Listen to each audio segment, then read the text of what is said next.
Vou convidar você a abrir a sua Bíblia em Atos capítulo 13. Nós vamos fazer a leitura daqui a pouco dos versos 1 a 12, tá?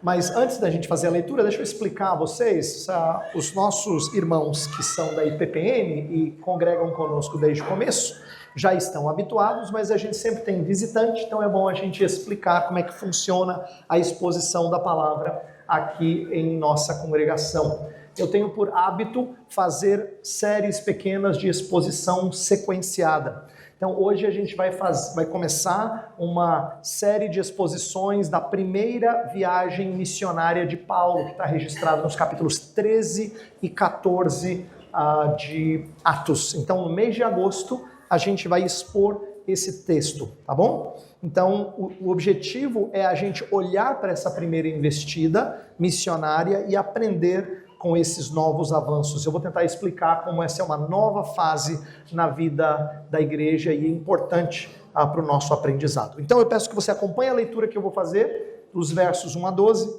e depois farei a exposição da palavra do Senhor. Diz assim a palavra de Deus. Havia na igreja de Antioquia profetas e mestres, Barnabé, Simeão, por sobrenome Níger, Lúcio de Cirene, Manaém, Colasso de Herodes, o tetrarca, e Saulo. E servindo eles ao Senhor e jejuando, disse o Espírito Santo: separai-me agora Barnabé e Saulo, para a obra a que os tenho chamado. Então, jejuando e orando e impondo sobre eles as mãos, os despediram. Enviados, pois, pelo Espírito Santo, desceram a Seleucia e dali navegaram para Chipre. Chegados a Salamina, anunciavam a palavra de Deus nas sinagogas judaicas. Tinham também João como auxiliar. Havendo atravessado toda a ilha até Pafos, encontraram certo judeu mágico, falso profeta, de nome Bar-Jesus, o qual estava com o procônsul Sérgio Paulo, que era homem inteligente. Este, tendo chamado Barnabé e Saulo, diligenciava para ouvir a palavra de Deus. Mas opunha-se-lhes Elimas o mágico, porque assim se interpreta o seu nome, procurando afastar da fé o procônsul. Todavia Saulo, também chamado Paulo, cheio do Espírito Santo, fixando nele os olhos, disse: ó filho do diabo, cheio de todo engano e de toda malícia, inimigo de toda justiça, não cessarás de perverter os retos caminhos do Senhor? Pois agora eis aí está sobre ti a mão do Senhor e ficarás cego, não vendo o sol por algum tempo. No mesmo instante, caiu sobre ele névoa e escuridade, e andando à roda, procurava quem o guiasse pela mão. Então o procônsul, vendo o que sucedera, creu, maravilhado com a doutrina do Senhor. Até aqui a palavra de Deus. Irmãos, Atos capítulo 13 começa um novo estágio da história narrada no livro de Atos. Por quê? Eu já expliquei isso em aula de escola dominical, alguns irmãos já ouviram, mas como nem todos ficam, às vezes, na escola dominical, eu tenho que ensinar isso para todo mundo aqui no púlpito. Atos é frequentemente dividido em duas partes, capítulos 1 a 12 e capítulos 13 a 28. Por quê? Porque nos capítulos 1 a 12, nós temos a participação de Pedro como mais proeminente, sendo o protagonista, liderando a igreja na expansão do reino de Deus. Nós estudamos os capítulos 1 a 12 na escola dominical no primeiro semestre. Os capítulos 13 a 28, Paulo se torna o novo protagonista do avanço do reino. E é curioso pensar que Pedro, e talvez isso não fique claro para você, você está tão habituado a olhar para Paulo e admirá-lo, que às vezes você e eu perdemos de vista o fato de que Pedro já era reconhecidamente um apóstolo, a quem Jesus havia chamado, a quem Jesus havia doutrinado, mas Paulo não. Paulo era o ex-perseguidor da igreja, que quando creu num primeiro momento até desconfiaram da genuinidade da conversão dele, pensando que talvez ele fosse um hipócrita, um enganador. Então, parece que Lucas propositalmente conta a história de Paulo, a partir do capítulo 13, repetindo certos feitos como Pedro. Por exemplo, tanto Pedro como Paulo curam um aleijado. Tanto Pedro como Paulo curam de forma incomum. Pedro mediante a sua sombra, Paulo mediante as suas roupas. No nosso texto a gente vê uma outra comparação. Tanto Pedro quanto Paulo se deparam com um feiticeiro e os confrontam. No caso de Pedro, é Simão o mago. Aqui é Elimas. mágico. Tanto Paulo quanto Pedro são libertos da prisão miraculosamente. Por que Lucas está contando a história desse jeito? Parece que o que ele realmente intenta fazer é mostrar que Paulo era tão apóstolo de Jesus quanto Pedro, para dar credibilidade, por assim dizer, a este que havia sido chamado por Jesus tardiamente. Inclusive, a gente está tão acostumado a falar de Paulo que a gente acha que a mudança de nome talvez tenha sido uma mudança de identidade, mas não é verdade isso. Não é verdade que Paulo tenha sido o nome de convertido. Talvez você já tenha ouvido isso. Antes ele era Saulo, ele virou Paulo. Porque o nosso texto diz que Saulo, também chamado Paulo, era comum naquela época você ter nome judaico e nome grego. E o que é curioso é que a narrativa começa falando dele como Saulo, no versículo 1, mas depois vai mudar para Paulo e fica com Paulo. Por quê? Muito provavelmente Lucas está usando o nome grego porque agora vai se adaptar à missão aos gentios. Então, como Paulo vai se espalhar para diferentes localidades, para o alcance de gente de fala grega, não somente os judeus, é que agora então ele é identificado como Paulo, o seu nome grego.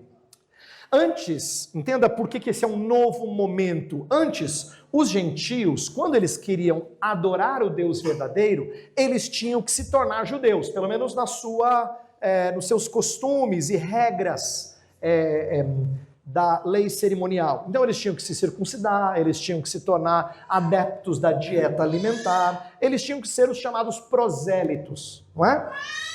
Mas agora, nesse momento da história da igreja, vai começar a surgir conversões a Jesus sem que o gentio tenha que passar por uma espécie de judaização.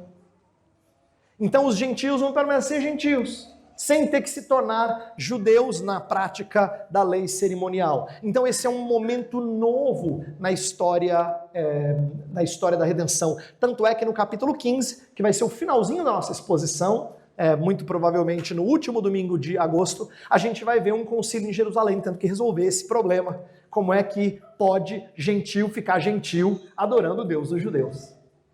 Então, o que eu quero olhar com vocês nessa passagem de hoje, nesse novo momento, a gente vai estudar devagarzinho esses capítulos, é que a gente vai primeiro aprender sobre qual é a importância de uma igreja sendo a primeira na preparação para a sua obra missionária. A primeira parte do texto eu vou focar bastante nisso, porque eu quero que nós aprendamos com a igreja de Antioquia, que se prepara para a obra missionária e acaba sendo pioneira nessa obra de alcance de outros. Então esse é um ponto muito importante para o nosso aprendizado no texto hoje. Depois, no segundo momento, eu vou expor a outra parte do texto que fala sobre a obra de Paulo, de Barnabé e Paulo em Chipre, tá bom? Então são duas partes do texto e eu quero que a gente tire lições das duas. Então vamos começar entendendo essa igreja de Antioquia, que é narrada a partir do versículo 1, e eu vou expor dos versos 1 a 4. Veja só, deixa eu contar um pouquinho da história da igreja de Antioquia.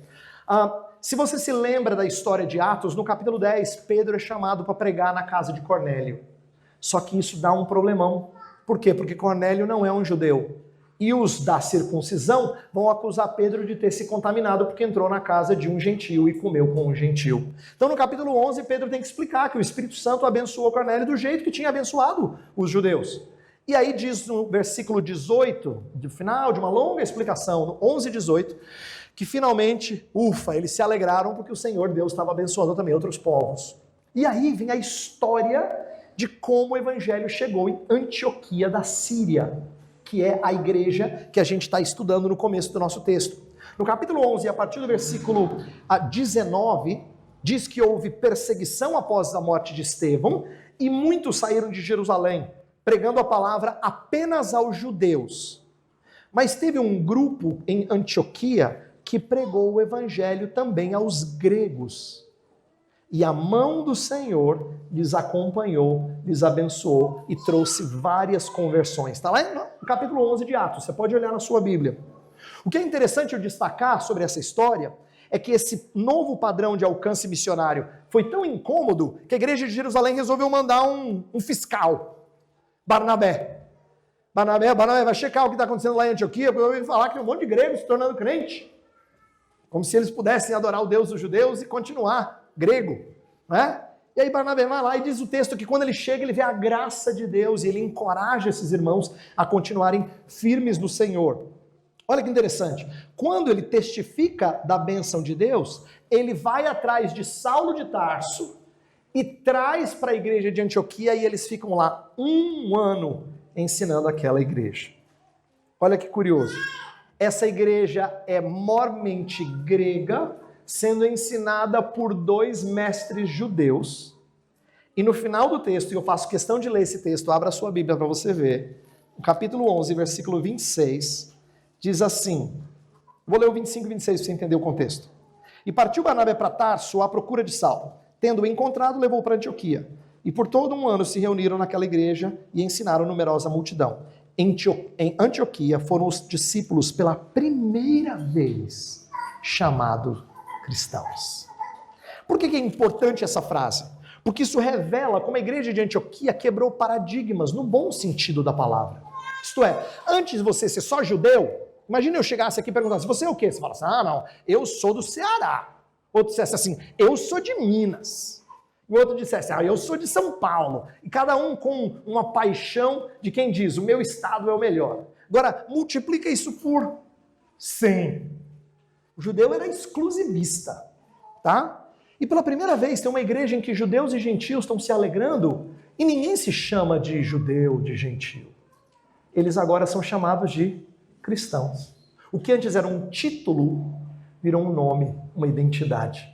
Então isso mostra pra gente que Deus estava preparando aquela igreja para que não se apegasse à identidade étnica, mas se apegasse ao fato de serem seguidores de Jesus, a ponto de receber o título dele, cristãos.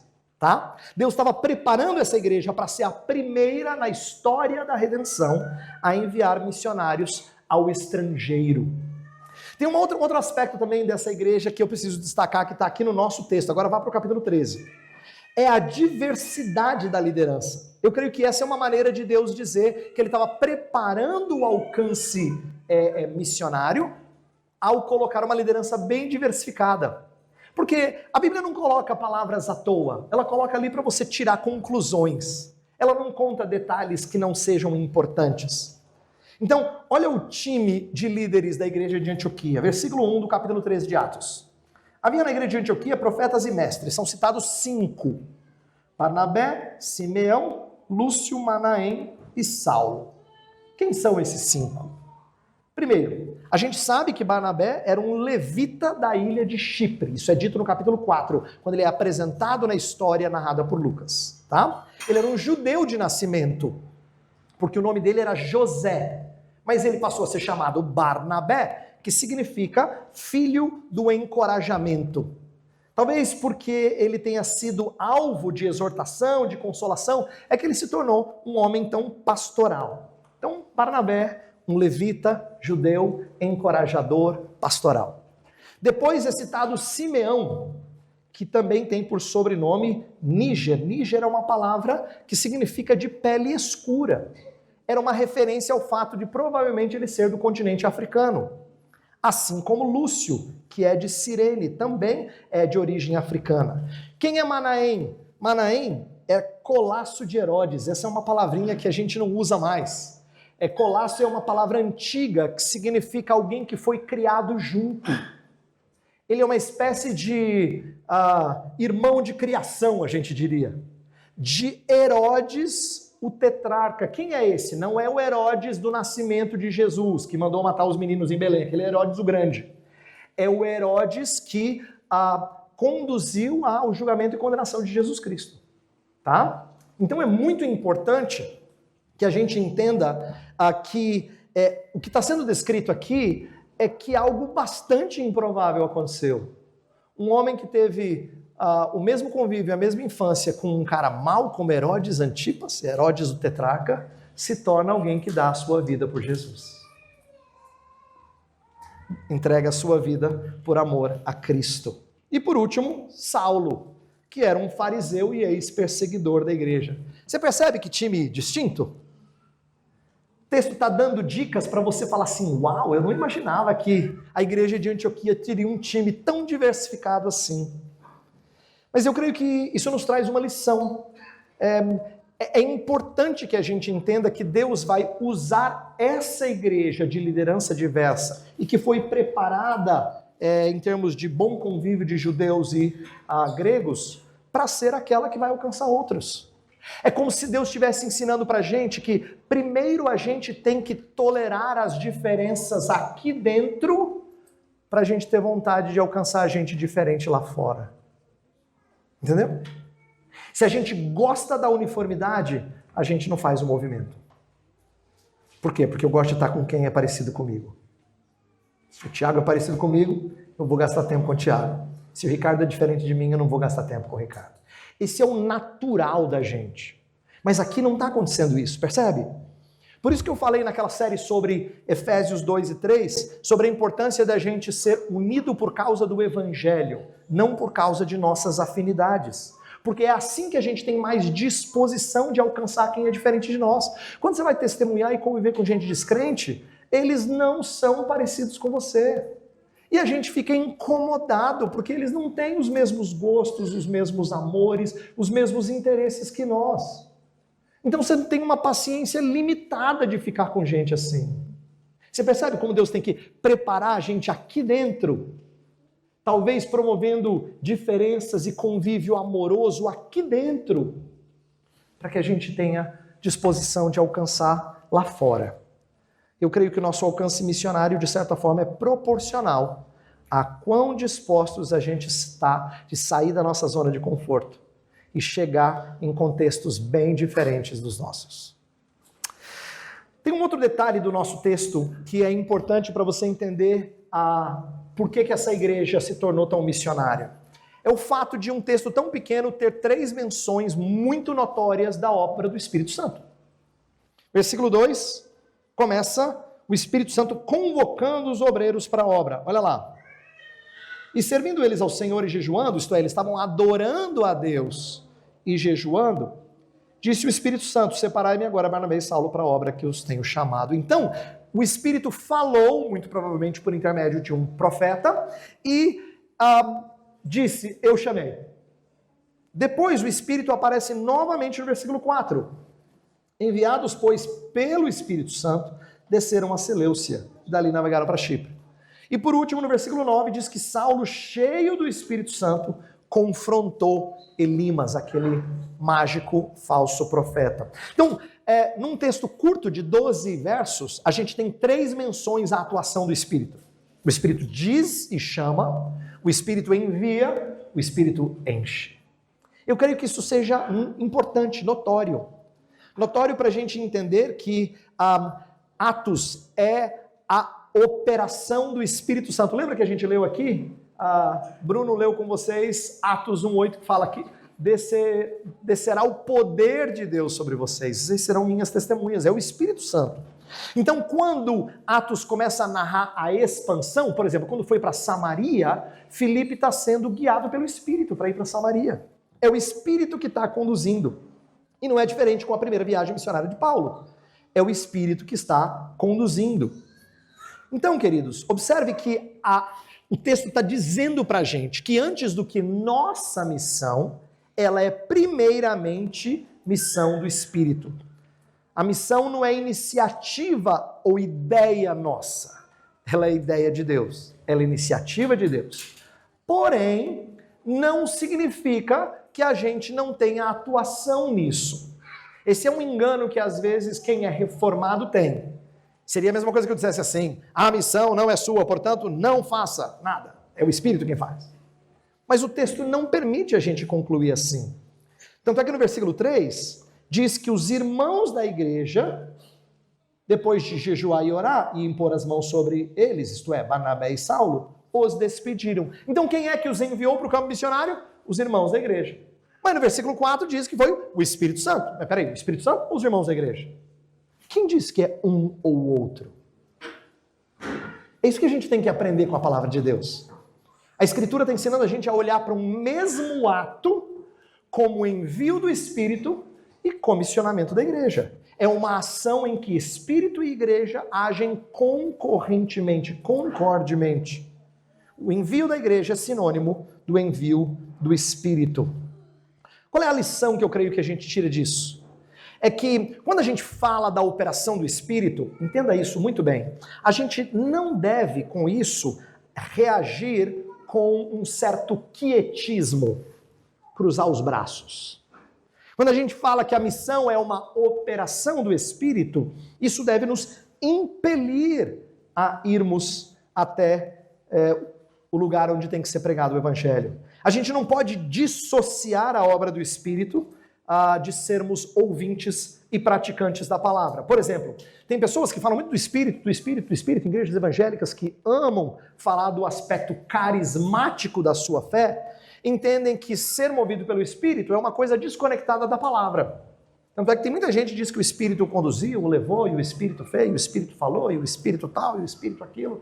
Mas na Escritura, o próprio Paulo ensina pra gente que ser cheio do Espírito é sinônimo de ser cheio da palavra. Ele ensina isso em Efésios 5 e em Colossenses 3. São coisas sinônimas.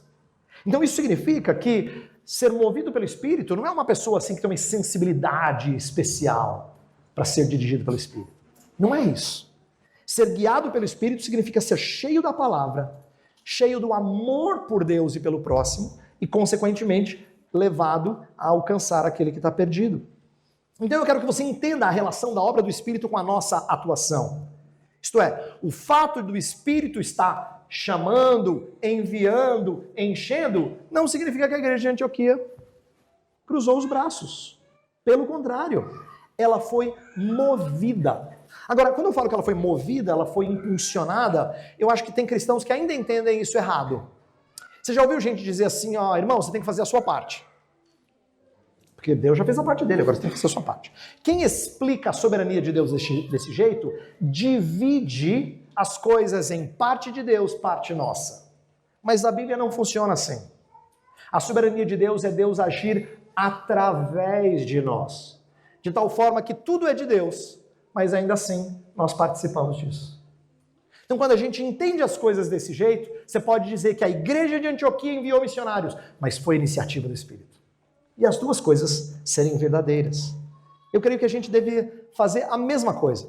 Nós devemos anelar por sermos conduzidos pelo Espírito e trabalharmos e nos desgastarmos por alcançar pessoas.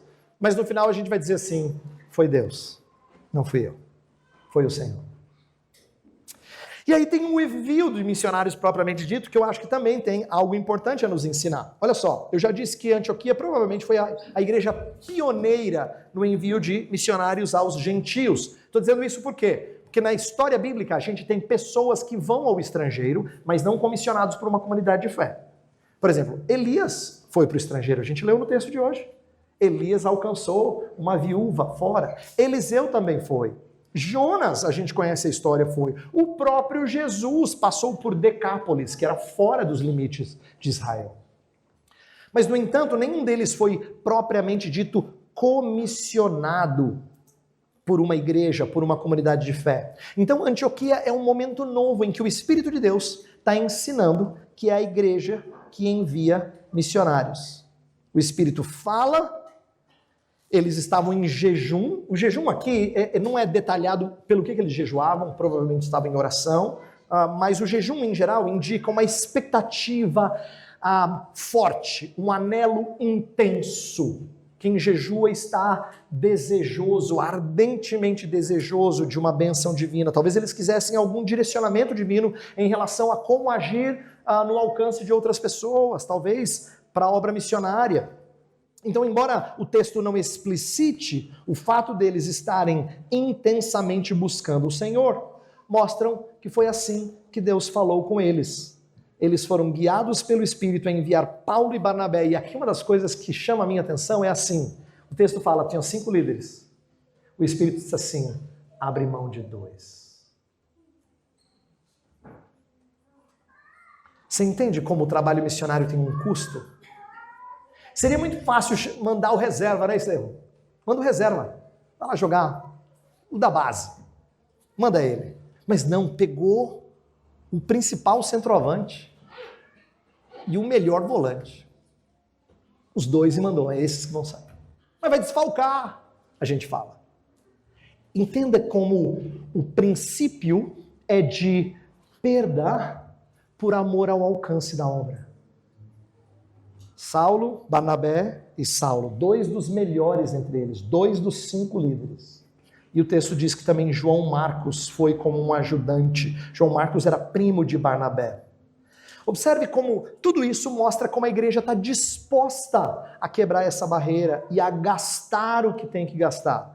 Quando o Espírito pede para separar esses 2, Barnabé e Saulo, eles oram, jejuam novamente, provavelmente pedindo a bênção de Deus sobre eles, e os despedem. E impõem as mãos. Imposição de mãos aqui não é ordenação, mas é uma espécie de autorização, formalização no envio para o campo missionário. Eu não sei se vocês se lembram, mas em julho do ano passado, quando nossa congregação foi comissionada a vir para cá, alguns irmãos foram lá na frente, se levantaram, e foi lido esse texto de Atos 13, dizendo que eles foram despedidos para o trabalho missionário. Então tem a ver com a ideia de formalmente autorizá-los, não é? Barnabé e Paulo eram autorizados pela igreja e eles voltariam para a igreja eles voltarão no final do capítulo 14, a gente vai ver essa história, para prestar contas sobre o que tinha acontecido na viagem.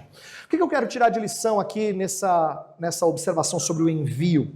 É que a gente tem que promover maior vínculo da igreja local com os missionários. Eu sinto que nós somos de uma cultura em que, por sermos uma denominação federativa, e isso é muito bom, a gente às vezes descansa no que as agências fazem. Quem é que cuida dos missionários? A APMT. Quem é que cuida dos missionários? JMN. São as agências de missões estrangeiras ou transculturais e missões nacionais. Mas só que aqui nós temos uma igreja local preocupada em enviar e receber. Então entenda que agências são apenas facilitadoras, elas não são ruins, elas são muito benéficas, mas elas são facilitadoras. É a igreja local que está enviando, que está acompanhando o missionário. Por isso que eu gostaria de estimular você a pensar assim, nós somos ainda só uma congregação, né, pastor? 1 ano só, novinhos. Mas a gente precisa treinar desde já a sermos mais ativos no fortalecimento de missionários, no sustento de missionários, no pastoreio de missionários, no desejo de ver nossa comunidade crescer mediante evangelização. Isso é uma coisa que a gente tem que treinar no nosso povo. Comunicar-se regularmente com quem está no campo, possivelmente planejar visitas a quem está no campo, prover assistência, tanto de longe quanto presencialmente. Essas são algumas maneiras da gente planejar participar dessa obra junto aos que vão. Tem uma história muito bonita na história das missões, que eu quero compartilhar com vocês. O chamado pai das missões modernas, William Carey, foi um missionário batista reformado do final do século XVIII, início do século XIX. Ele queria muito que os seus amigos avançassem o evangelho para lugares distantes, mas ninguém estava disposto a ir. Depois de muitas conversas, os amigos o convenceram a ir. Ele, William Carey, seria o primeiro enviado desse grupo para a Índia. E de lá, de fato, ele ficou 40 anos da sua vida. Mas a história bonita que eu quero compartilhar com vocês é que quando ele estava prestes a ir, ele disse assim, irmãos, ok, eu vou descer o poço, mas vocês vão segurar a corda. Ele jogou a responsabilidade sobre eles de dizer, eu não vou fazer a missão sozinho, eu não consigo descer o poço e ficar lá. Eu preciso de gente segurando a corda. Essa ilustração que ele usou ficou marcada na história das missões. E eu queria que você entendesse isso. Que quando alguém vai para um lugar distante, talvez não seja você, mas tem gente que tem que segurar a corda. Sabe? Talvez Deus desperte alguém aqui para ir para o campo missionário. Queira Deus que isso aconteça. Mas vai ter gente que vai ter que segurar a corda. Então não são 2 ou 3 que participam. A igreja inteira tem que estar envolvida nisso. Como a igreja de Antioquia esteve. Segunda parte do meu sermão é menor, eu quero expor agora o restante do texto, mostrando como vai se iniciar um padrão aqui no ministério de Paulo. Deus vai abençoar, vai haver conversões, mas junto com o crescimento vem oposição ao evangelho. Isso que a gente vai ver na história do ministério de Paulo e Barnabé lá em Chipre. Eu quero que você observe que no versículo 4 diz que eles foram enviados e eles foram para Chipre. E no 5 diz que eles chegaram numa cidade chamada Salamina, a primeira cidade de Chipre, e eles anunciavam a palavra de Deus nas sinagogas judaicas, no plural. dando a entender que havia um bom número de judeus ali. Esse é um padrão que vai se repetir. Se você quiser olhar ainda no capítulo 13, no versículo 14, quando não é o texto de hoje, quando eles vão para Antioquia da Psídia, eles também vão à sinagoga. No final do capítulo 13, no versículo 42, diz que eles voltaram no sábado seguinte para falar na sinagoga. No 44 diz que no sábado seguinte, quase toda a cidade foi para a sinagoga. Quer dizer, Paulo e Barnabé começam um padrão aqui, que é de sempre começar o trabalho na cidade a partir da sinagoga. Eu creio que isso primeiramente é uma estratégia. Uma estratégia porque lá você tem gente que crê em Deus. Então você tem que começar onde tem gente que pelo menos entende um pouquinho sobre esse Deus de Israel. Mas também existe um aspecto da dinâmica da história da redenção aqui. Porque Paulo mesmo ensinou em Romanos que o evangelho é o poder de Deus para a salvação primeiro do judeu, mas também do grego. Então ir para as sinagogas era uma expressão de levar primeiro o evangelho aos judeus. Mas não pense que na sinagoga só tinham judeus. Pelo contrário, havia muitos gentios tementes a Deus. Você já ouviu essa expressão? Em Atos ela aparece algumas vezes. Fulano era temente a Deus. Era uma pessoa que estava convertida à fé judaica, mesmo que não tivesse aderido a todas as práticas judaicas, alimentares, circuncisão, essas coisas assim. Então havia muitos tementes a Deus. Portanto, ir para a sinagoga não significava alcançar só judeu, mas também gentil. Então tem um elemento estratégico aqui, de que eles estão buscando expandir o evangelho a partir das pessoas que já têm algum tipo de familiaridade com o Deus de Israel. Um autor que eu li disse que começar com Chipre talvez tenha sido uma estratégia por pelo menos 3 razões. Primeiro, Barnabé já conhecia aquela região, ele é natural de Chipre. Lembra? Barnabé é natural de Chipre, portanto ele foi para o lugar que ele já conhecia. Segundo, era próximo de Antioquia. Se você pegasse o barco, era um trajeto relativamente curto, né, para o mundo antigo. Eles conseguiriam chegar lá em não muito tempo. E a terceira razão é porque tinha uma ampla população judaica. A gente sabe disso, tanto na escritura, porque diz que eram várias sinagogas só numa cidade, mas também porque existem registros extra-bíblicos que mostram a quantidade grande de colônias judaicas naquela ilha. Então, isso mostra que Paulo e Barnabé estão começando a semear a partir de um grupo que já é crente, mesmo que não conheça sobre Jesus Cristo. Por que eu estou explicando isso? Para você entender que a nossa congregação começou assim por uma razão. Ela começou a partir de um grupo que já era devoto, que já era apegado ao Senhor. E que normalmente o trabalho missionário em qualquer ponto de pregação ou congregação começa assim. A gente não começa com um salão vazio, a gente começa com um grupo de fiéis. Pode ser pequeno, pode ser maior. Mas as igrejas de Cristo, quase unanimemente, começam assim. A partir de um grupo de fiéis, ela se torna uma comunidade mais forte. Isso aconteceu conosco e um dia eu espero que a gente faça o mesmo. Nós topemos, já a igreja organizada, já fortalecidos, fazer o mesmo. Abrir mão de pessoas para começar um novo trabalho. Por quê? Porque é assim que Deus fez por intermédio do apóstolo Paulo, por intermédio de Barnabé, e tem feito ao longo da história da Igreja Presbiteriana do Brasil.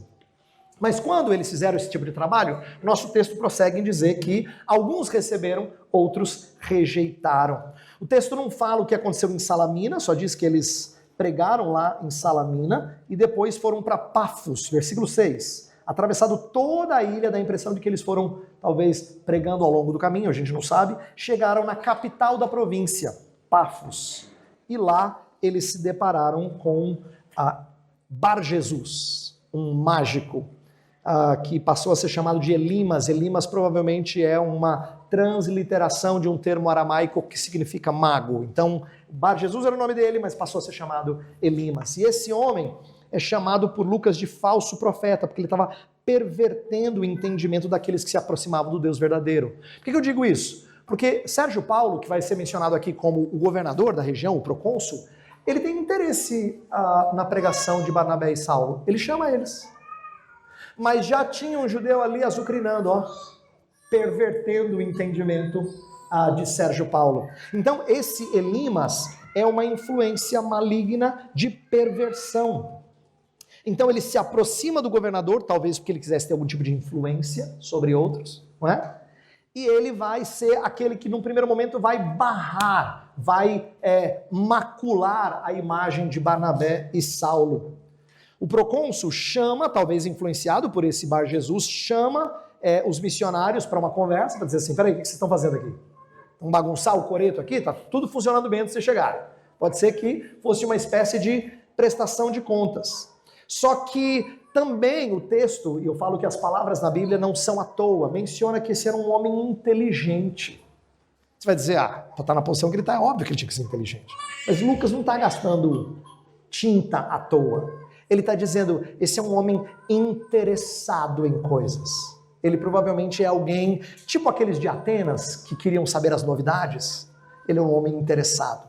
Talvez seja por isso que ele tivesse chamado a Barnabé e Saulo para ouvir um pouco mais deles. Não seria apenas uma prestação de contas, uma espécie de, deixa eu ver o que eles têm a ensinar. E o que a gente vai ver em passagens posteriores, não tanto hoje, é que mesmo pessoas crendo nas sinagogas, vai haver também a oposição. Sempre tem aqueles que creem, mas junto com isso vem oposição. Isso ensina um princípio para a gente que eu vou trabalhar melhor em outras mensagens, que é que o crescimento da igreja, ele é concomitante com oposição ao evangelho. É importante você entender isso. Sabe por quê? Porque às vezes a gente define o bem-estar da nossa família, da nossa casa, da nossa igreja pela ausência de problemas. Tá tudo bem? Você fala, tudo bem, cara. Tá aqui no cruise control, sabe do carro assim, que você bota no automático e tá tudo bem. Tá no cruise control, tá ali, ó. Tudo caminhando tranquilo, sem intercorrências. A gente julga que isso é estar bem. Mas olha que interessante, o Espírito está enviando, o Espírito está enchendo Paulo, o Espírito está conduzindo a várias coisas e, no entanto, tem abacaxi. Tem problema. Tem um Elimas para atormentar o início desse trabalho missionário. A gente percebe que essa oposição, ela parece ter incomodado João Marcos. Sabe por quê? No texto que eu não li, mas é o versículo seguinte ao nosso texto, olha lá, Atos 13. Diz, e navegando de Pafos, Paulo e seus companheiros dirigiram-se a Perge da Panfilha. João, porém, apartando-se deles, voltou para Jerusalém. João era de Jerusalém. Ele voltou para a casa dele, a casa da mamãe. Atos menciona que a mãe dele morava lá. Ele não continuou no trabalho missionário. Isso vai ser motivo de briga entre Barnabé e Paulo. No capítulo 15, no final do capítulo 15, Lucas não diz exatamente o argumento de cada um e nem diz quem estava certo e quem estava errado. Só diz que houve um racha. E Paulo vai assumir um outro parceiro chamado Silas para a sua segunda viagem missionária. O que eu quero que você entenda é que as dificuldades da primeira viagem missionária de Paulo tiveram perdas. João Marcos foi uma delas. A gente não sabe o que aconteceu e o motivo Lucas não cita, mas ele dá a entender que João Marcos não teve a resiliência. Não foi algo justificado, porque senão Paulo teria dito, claro, vamos na segunda viagem missionária com João Marcos também. Mas quando o Barnabé sugere, Paulo diz, nada disso. Esse que abandonou? Ele não. E isso gera divisão nesses dois missionários. Então, o que eu queria dizer para vocês é que se Elimas é uma oposição de fora, a gente também tem divisão dentro. Problemas acontecendo logo no começo da viagem missionária, tá vendo? Tudo podia estar tão lindo, né? Maravilhoso, cruise control, sem dificuldades. Mas não está assim. Não está. Tem oposição de fora, tem divisão dentro.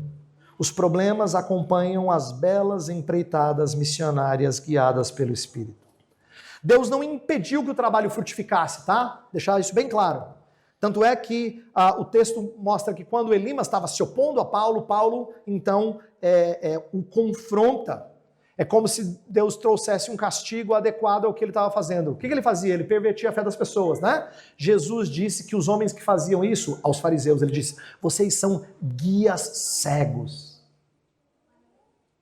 E agora, esse homem fica cego por um tempo, como um juízo de Deus, por ele se opor a expansão do evangelho. E Deus fez Sérgio Paulo crer, o que é impressionante, porque ele é o procônsul, tá? Inclusive, olha o versículo 12. O versículo 12 fala como é que Sérgio Paulo creu. Diz assim que o procônsul, vendo o que sucedera, né, aquilo que Paulo tinha falado e aconteceu, ele creu. Aí você diz, creu no milagre? Não. O texto destaca o que chamou a atenção do procônsul. Não foi o milagre. O texto fala assim, maravilhado com a doutrina do Senhor. O que o encantou? Veja, não é que o milagre não tenha sido útil. Claro que foi. O milagre autentificava o mensageiro divino. Mas o que o levou a crer foi a doutrina do Senhor, foi a palavra do Senhor. Isso é uma evidência de conversão genuína. Você lembra que tinham pessoas que gostavam do milagre de Jesus de multiplicar os pães? Eles queriam, comida para o ventre. Mas não diz que eles creram genuinamente. Alguns, inclusive, seguiam Jesus por causa dos milagres, mas não submetiam a ele. Sérgio Paulo aqui dá evidências de que a sua conversão foi genuína. Mas eu estou citando esses problemas todos para concluir e dizer que houve oposição, e a gente vai ver muita oposição na sequência dessa série. Houve divisão, e mesmo assim nós temos que continuar o trabalho, a expansão do reino de Deus. Sabe, queridos, isso significa que nós temos que ser treinados a ter disposição contínua para deixar a estabilidade do familiar em prol do alcance do evangelho. Estou dizendo isso porque a gente só tem 1 ano juntos. Ainda está muito fresquinho a ideia de que a gente saiu da IPPN e veio para cá. Mas daqui a um tempo, a gente se acomoda. Isso aqui vai virar lugar comum. A minha casa. E aí você senta, né? Cria raiz. E é muito difícil dizer, estou disposto a sacrificar por causa do alcance. Mas eu queria que você se lembrasse hoje, orasse, para que Deus dispusesse você sempre a ir onde o Senhor direcionar você. Está disposto a ir. Mesmo que a gente crie esse amor pela nossa igreja local, isso não significa que a gente não deve estar disposto a ir. Eu termino dizendo que 2 coisas do nosso texto que a gente aprendeu. O que a gente tem que realizar enquanto igreja missionária? Bem, primeiro, a gente tem que crescer com uma pluralidade de pessoas entre nós. Isto é, se a nossa igreja for ficando diferente, amém. Incomoda? Um pouquinho, Davi. Mas amém. Talvez Deus esteja preparando a gente para alcançar mais pessoas mesmo. Tem que compreender que o Senhor Deus age por intermédio de nós. Então, a nossa disposição em servir é porque a igreja vai ser abençoadora à medida que pessoas se tornam servas. Por isso que eu tenho falado em alguns avisos aqui para a gente não ser gente de mentalidade consumista, que vem para cá e só consome música, sermão, tudo bonitinho, senta, a cadeirinha tá lá, tal, depois você levanta, vai embora, tchau pessoal, tchau, tchau. Por quê? Porque quando a gente faz isso, nós não entendemos a ação do Senhor por meio da sua igreja. Nós temos que nos tornar uma igreja que serve uns aos outros e o Senhor age por nosso intermédio. E temos que ter a disposição de gastar em prol do reino, como a igreja de Antioquia gastou, abrindo mão de 2 dos seus principais líderes. Agora, como eu falei, isso não significa que a nossa caminhada vai ser isenta de problemas, imunes a problemas. O crescimento não deixa a gente imune a problemas. As coisas parecem andar juntas. Quanto mais nossa congregação crescer, mais problema vai dar. Isso leva algumas pessoas a querer ficar pequenininho, sabe? Parece que é mais fácil administrar. Errado. Errado. Nós fomos chamados a anunciar. E se Deus trouxer crescimento, amém. Vai trazer muito abacaxi? Vai. Muito. Muito. Mas faz parte da expansão do reino de Deus. Que Deus nos prepare para isso. Entendendo que alguns desses problemas, inclusive, vão purificar a igreja. Por exemplo, eu não digo isso com alegria, mas é possível que ao longo da nossa caminhada, alguns de vocês deixem de andar conosco. Eu não quero que isso aconteça. Mas isso pode acontecer. Por quê? Porque problemas, às vezes, purificam a igreja de Cristo. Tirando ou deixando. Não vem ao caso agora o que está certo e o que está errado. Eu só quero que você entenda o princípio. Isso acontece. E a gente tem que estar preparado para andar juntos, mesmo com as oposições e as dificuldades que nós enfrentaremos. Quero orar pela nossa congregação. para prepará-la para aquilo que talvez a gente ainda não esteja preparado, mas a palavra de Deus está alertando a gente. Tá bom? Baixa a sua cabeça, vamos falar com Deus.